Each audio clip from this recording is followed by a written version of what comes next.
Hello viewers, welcome to my Doctor Who themed YouTube channel, Who Ventures. And yes, Doctor Who is back. So, returning are my episode reviews. So first of all, we've got to do something very important. Yay! Okay.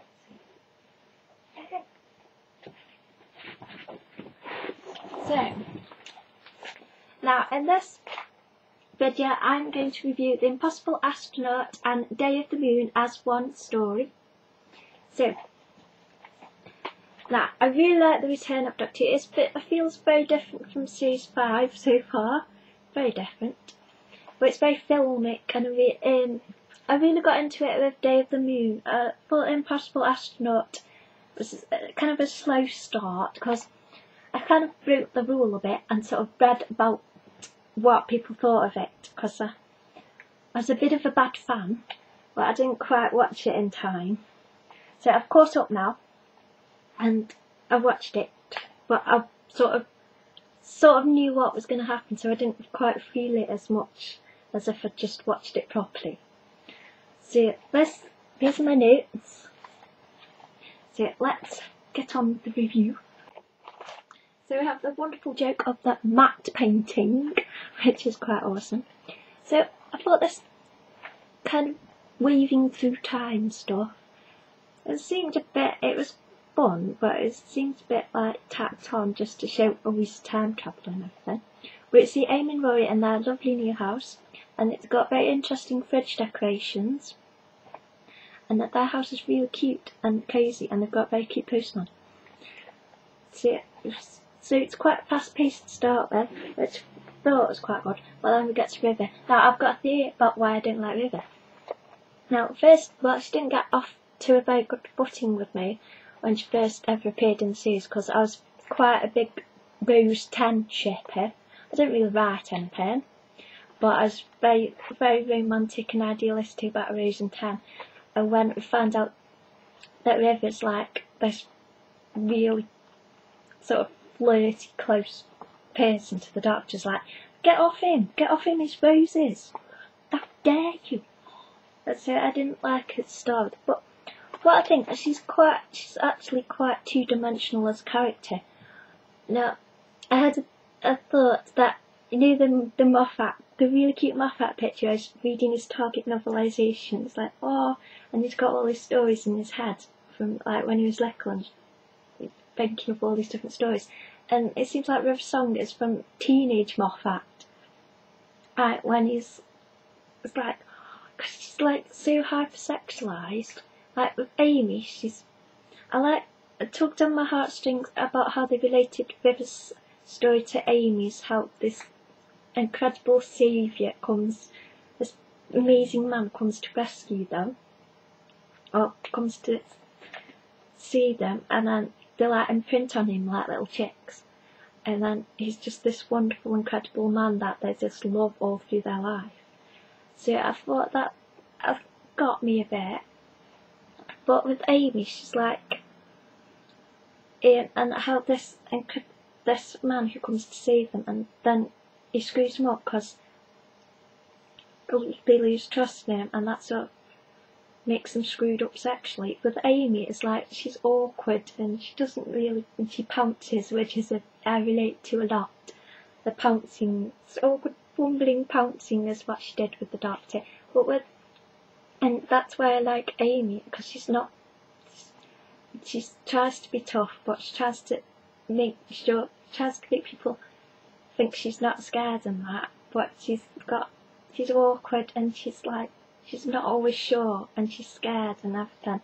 And so but with River, it's like she's just this 2D Beavis and Butthead kind of focus for a Doctor Who fan. It's like, she likes sex. Oh my god, she made a joke about orgasms. It's like, ew, it's like complete carry-on character. That's what I do think, kind of. She could be, you've got Canton in this story, and he's like going round, and he's being that action guy. Well, he's not going around being an action guy doing like total quagmire everything, because he's, oh, I'm doing this is a sexual thing.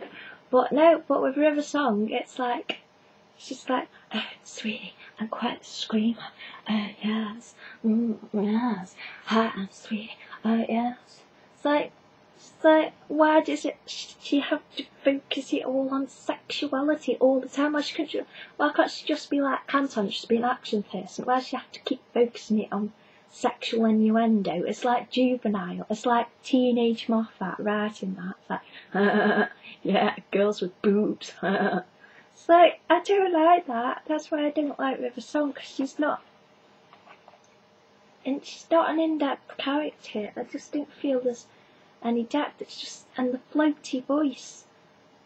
Now, nothing against Alex Kingston. She's a great actress, and when she does the emotional stuff, that comes across really well. But it's just the floaty voice stuff. It just makes a joke of the character, to be honest, I think. It's like, spoilers, sweetie. It's like, but I get it.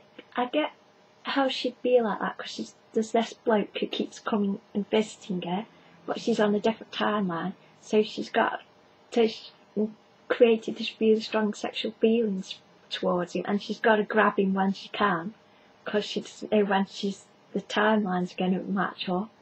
That's just really confusing. So I get why she's too hypersexual, but that's what puts me off there. But with Amy and Rory, I thought that it was interesting, the dynamic of you've got a couple, two couples, but I don't like the Doctor and River Song, the couple. But with Rory and Amy, they're fumbling and they don't trust each other, and Rory's not sure what Amy's really thinking, and that bit when he thinks she's like talking about the Doctor, talking about stupid face and dropping it from the sky, I didn't quite believe Amy wasn't talking about the Doctor, but I totally empathised with Rory about not being able to trust, like, because they're both rubbish at trusting people, and I totally empathise with Rory and Amy and their struggles to understand each other, and I really enjoy that. I think that's a really realistic representation. But I think River's just like a cartoony action kind of person. That's just, I don't find it realistic. That's what, it's just like, seems out of place. Seems to just stand out. So I do like, and it just seems, just pick her up from prison for some more sexual innuendo. But I do like that we can just drop her back in prison, and go off on some proper adventures without her. So I do like that story technique like that. But that's why I don't like River. But that's why I really like Amy, because she's awkward and everything. So back to the story. So yeah, I thought Impossible Astronaut was quite a slow build up, and it looks excellent. And we've got old Canton turning up, and we've got all the bit with Tardis left. I love how he said Saturdays are amazing, Saturdays are brilliant. The Tuesdays on Saturday. I like that. I like how I like how Stephen Moffat puts loads of references about what the fans say about the Doctor and that, and about the Easter Island joke. So about what people argue about on the forum, and you'll like put it in the series. So that's quite funny. I thought the fish fingers and custard bit was really sweet. But the Doctor seems to be really cocky in this first episode. I don't like that bit. Don't ever think that you're capable of that. Don't ever think you're capable of like hiding things from him or something. It's like, it seemed really sinister now. So I thought it was quite cocky. And on this, I didn't like the Richard Nixon stuff, because it just, especially on Day of the Moon when he comes out that the prison cell kind of thing, well, it's just really puppety. I just didn't feel it at all. But then we got some very interesting monsters. We have the silence who sound like rattlesnakes with a big warg voice. So they're visually, they're kind of scary. I like the idea that a kind of like the idea that you don't know you've seen them. So there's a very interesting technique for it. So I like how Moffat makes monsters that you can like put into the world. There's not like just big oogity boogity monsters, like actual fears and things that people think about. So I really like how he does that.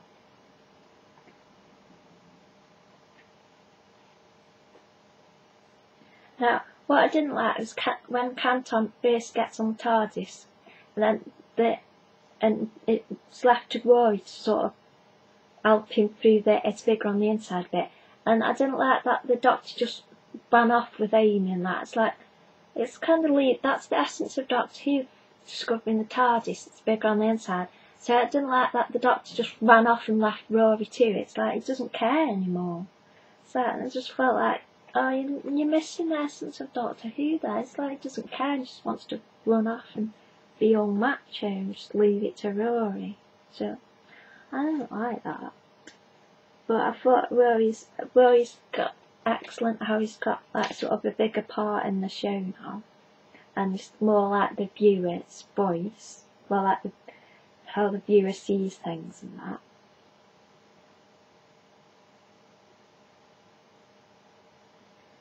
And so we've got the thing of the Doctor being shot by the astronaut thing, and we're working backwards sort of to see what happens, which is kind of interesting. I'm not sure what my theories are yet, but it's kind of cool. So yeah, I still think like it's quite a bit of a copy from Time Traveller's Wife, the River Song story. It seems more of a copy of Time Traveller's Wife than the Amelia story. So it kind of feels like not particularly original, but it is kind of confusing. So I liked how they reference back to Silence in the Library, where River says, one day he won't know who I am. So you could like circle that, complete the story. So I quite like that. Then we have the Lodger Tardis appearing, Apron Road. I like how he said that. So Day of the Viewing, I really like the visual style of when they're going around the orphanage, because I read somebody picked up on the fact that it looks a bit like Silent Hill, the movie, and I saw that movie and I quite enjoyed it. So I did quite like the visual style. Now, Renfrew, I swear I've seen that character before, exactly like that. It might just because I watched the episode a few times, but it just seems very familiar. I loved Amy's 60s hair. She looks gorgeous. Amy, now Karen, I don't know if Karen has put a little bit of weight on, but she's looking really gorgeous for it. It's like, just, and then did her hair. It's gorgeous. It's beautiful. So then we get to the first bit, and it seems like Canton's gone bad. So we did all that. Then the swimming pool. How does that actually work? So when she dives into the pool, does it just like transform into just a pool, so she doesn't whack her head on the time rotor flying through? Just is that how it works then? It just turns into a pool, so you do like clunk clunk clunk like pinball machine through the TARDIS. So I thought it was interesting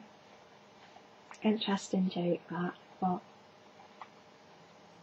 and then I liked how it's something in the corner of your eye, creaking in your house, breathing under your bed, voices through a wall. He really knows how to scare the kids, Moffat does. How to like just pick up on the tiny things you get scared of. I really like how he does that. Then yeah, there's very interesting style in when they explain the children's room. Then we get that really weird bit, which is really confusing. But I like that bit where it's the hatch, and then that woman says, "Still dreaming" or something. And as Amelia, it's still just dreaming all this. So she's still tucked up in bed asleep, because that would be a bit of a cop-out. But I really liked how it's very obviously CGI when the hatch's closed. reminded me of Nightmare, but I really liked how obvious the CGI was on that bit. Then Amy goes into the room and she finds that picture of her that looks like she's just had a baby, and then see that's like the weird stuff within a weird happening already, because we've got silence coming out, and this with your hand stuff and recording everything and noting down everything, and they have this extra weird bit. Then we've got the little girl in the spacesuit, then she's regenerating. I really liked, she really acted that bit, the regeneration little scene. I really liked how that was acted, because it was like very filmic. So it's like, is she half human on her mother's side? Is she the Doctor and Amy's love child? And I was like, I don't know. But I really liked how I liked Rory's nerd outfit when he was at NASA. It really cute. So I really liked how we learn how Rory's like insecure and not trusting, because he knows he's going to be second best, because like the Doctor got to Amelia when she was a little kid and like made and she's like her dream saviour. So no wonder Rory's insecure all the time.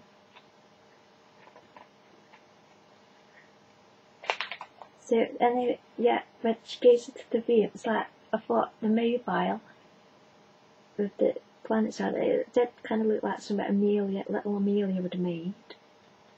And then there's one picture where it's a little girl and it's like a round background that looks like the moon. So that's quite interesting. And I liked how the sound said they've been around since the wheel and the fire. So that's quite interesting. Now the bit with that bit, it reminds me a bit, that's the technology in Silence in the Library with the spacesuits. Now also, I remember now, also one thing that I didn't like about Rivet when we first met it was that girl who was part of the team. She's getting completely bullied and just really bullied, and they were being really horrible to her. And Rivet, who seemed to be the boss of the whole group, she wasn't doing anything about it. So like, just letting this girl like be really bullied and feel horrible and everything. And River just no, she doesn't care. She's too busy flirting with the Doctor to like look out for her team. So I didn't. That's also what put me off it. And I like Rory. She can always hear me wherever she is. She knows I'm coming for her. It's like, oh Rory, that's really romantic. Then I noted down 218,096 just in case it's important, because Doctor Who fans note down every little tiny important thing, even if it just doesn't mean anything. It's fun. So we got this girl in the spacesuit, which is a cliffhanger question. And Rory about how he remembers waiting for Amy and being this insurance like a door in his head. Like, oh, how can you cope with remembering all that? Then we've got the silence. Now this I didn't quite get the bit about that space prison cell, because if they've got that technology, they didn't really explore, like they're going into space to explore the moon. They didn't really explore how they've got that sort of dwarf star technology, where they've got like a poxy tiny little rocket going to the moon when they've got dwarf star technology to make this space cell. I didn't quite understand that. It's like they've got, just like, it seems like they'd have more flashier stuff if they knew how to make prison cells out of dwarf star technology. I don't get that. So yeah, I liked how he said it's open rude. And then we've got the silent, completely messing it up and telling like the planet to kill them. It's like, why would you? Would a silent? Would you be really that stupid? and just tell everybody. I suppose they will. I don't know. I quite like that Nixon joke, say hi to David Frost. That was quite funny. But then we've got the Canton who he wants to marry a black guy. It's like, that was a bit like cliche. It's like a bit emphasised, but I don't know. It's a bit like obvious. No, I didn't like Rivet kissing the Doctor, but I can understand the motivations, so I can accept it a little bit because I understand the motivations and how it feels to have this man like that you've known since you were younger and just totally in love with him. So I still don't like it. Pairing. So, and then we've got Amy talking about her pregnancy. So I think she's still keeping secrets a lot. And then we've got the Doctor check. So we've got that cliffhanger as well. See what the Doctor's got on his scanner, what the reading is. So it's interesting how we've got a lot of cliffhangers this series. But the next episode is a romp. It's sort of standalone, not sort of standalone from the arc of the story. So it's a lot. It does feel a lot different from series 5. So I do quite like it though, because when I was reading about what people thought of it, I was like, I wasn't sure, because I wasn't keen on like just load of action gun things, but it wasn't as much as I thought there would be. And I thought it was a bit, we're going to film in America, we're going to broadcast to America now, let's do it a totally, completely obvious American story. So I thought it was a bit obvious that they went for that, but I did think it worked really well. It looked amazing. By like set details, they've put so much effort into it. It's incredible, and silence. I don't know. They're scary and that, and I like how the memory sort of mechanism and stuff. I don't know if they're particularly my favourite monster or anything. I'm not sure yet, but we'll have to see what else there is in this series. So yeah, it is. So I do quite like the episode. I do like that we can just drop River Song back in present and just put it to one side. But it kind of does make it a bit silly. I don't know, it's because you values the point of it. Just not sure. So I do understand the motivations a bit more and sort of get where it's just how she's like written and constructed as a character that I just think just stands out wrong.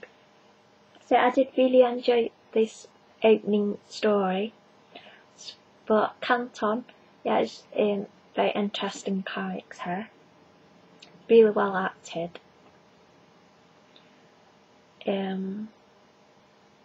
So yeah, I think that my thoughts about this opening story. So it's very exciting at the start of this series, and I really did quite enjoy it actually. And it does quite it does stand up quite well on repeated viewings as well. So we'll see how I feel about the episodes as we go on through the series. So I hope you have enjoyed this video, and yay, thank you for watching. Yay!